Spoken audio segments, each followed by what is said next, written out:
Des avancées significatives sont enregistrées sur le plan de développement et sécurité en Ituri, résultat de l'état des sièges instauré par le chef de l'État. Mais toutefois, le gouverneur militaire, le lieutenant-général Luboyaka Chamadjeni, sollicite l'implication de la population à la culture de la paix.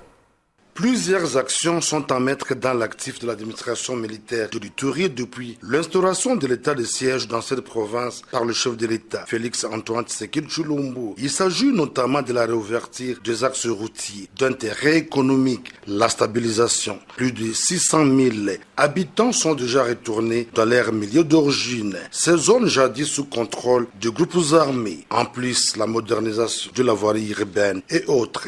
Déclaration du gouverneur militaire de l'Ituri dans une interview exclusive avec la presse du gouvernorat faisant le bilan à mi-parcours de cette mesure exceptionnelle.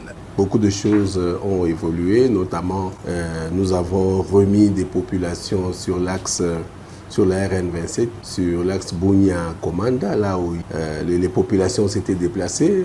Nous avons aussi remis les populations sur toujours la RN27, Fataki, Libi, Ngote, il y avait un peu de population à Ngote.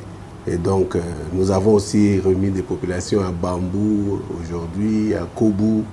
Et donc ça va, on peut dire qu'on a beaucoup évolué, mais on n'est pas au bout du travail. L'approche militaire et non militaire adoptée par le lieutenant-général Luboyaka Chamadjeni apporte à ce jour des résultats probants, ce qui permet à la majorité de groupes armés à adhérer au processus de paix. Donc ce que moi je leur dis, c'est qu'il faut enterrer la hache de la guerre, comme j'ai dit.